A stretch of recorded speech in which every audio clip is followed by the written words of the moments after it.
How is it going, guys? Welcome back to another broadcast of the weekly with me, Neff.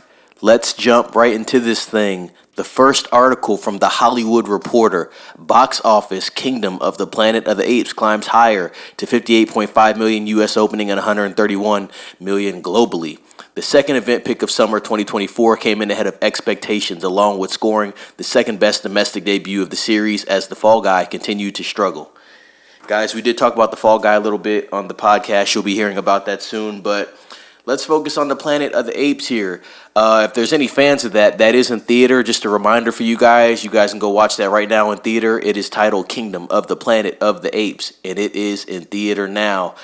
I've heard some mixed reviews. I'm not going to watch this one in theater. It might be something that I do stream, but for the most part, I've heard mixed reviews, so I think it's one of those films that you got to go see for yourself, and then you give it your own little rating there. I think it's very subjective. But let's read a little more of this article. Wes Ball's Kingdom of the Planet of the Apes brought some much-needed heat to the early summer box office with a domestic debut of 58.5 million and 72.7 million overseas for a global start of $131 million. That's ahead of Sunday's estimate of 56.5 million in North America to make the movie the third best opening of the year to date domestically, as well as the second best launch of the series. Kingdom of the Planet of the Apes performance is being fueled by a strong turnout by both younger and older males, as well as an ethnically diverse audience. One surprise, it received a B cinema score from audiences despite plenty of glowing reviews by critics. Studio insiders aren't over concerned about the cinema score, noting that 85% of moviegoers gave it an A or a B.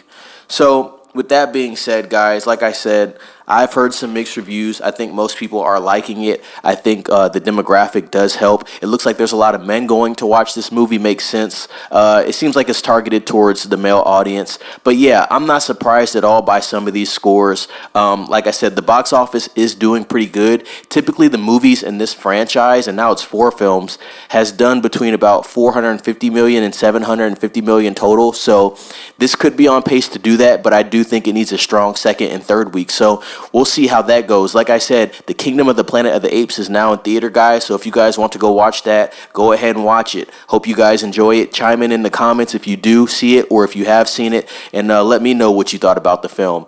Next article. This one is from Variety. Dune Prophecy casts Indian superstar Tabu exclusive. Let's read a little more into this article, guys. The Max prequel series Dune Prophecy has cast legendary Indian actress Tabu in a recurring role Variety has learned exclusively. The series was originally commissioned in 2019 under the title Dune, The Sisterhood. It is inspired by the novel Sisterhood of Dune, written by Brian Herbert and Kevin J. Anderson. The official logline states, set within expansive universe of Dune created by acclaimed author Frank Herbert in 10,000 years before the ascension of Paul Atreides, Dune Prophecy follows 2 Harkonnen sisters as they combat forces that threaten the future of humankind and establish the fabled sect that will become known as the Bene Gesserit. So, we don't have a premiere date, obviously. I don't know if they're shooting it at this point in time. We've kind of speculated on a Dune show, and we did get some news that it is official, and obviously it is official. It is titled Dune Prophecy here, and they have, hired on their first big actress. So I think this story is going to really be awesome, especially for the Dune fans out there. They can really open up that universe, and you can see some of the inner workings of how things work in the universe as you lead up to the Dune cinematic universe, which is the Paul Atreides story. If you guys don't know, Dune is a story that spans about 25 to 35,000 years. So there's a lot of lore. Frank Herbert really dug in deep on this story, and he really did build a world and a universe around this thing. You could say a galaxy as well. Very good, beefy story.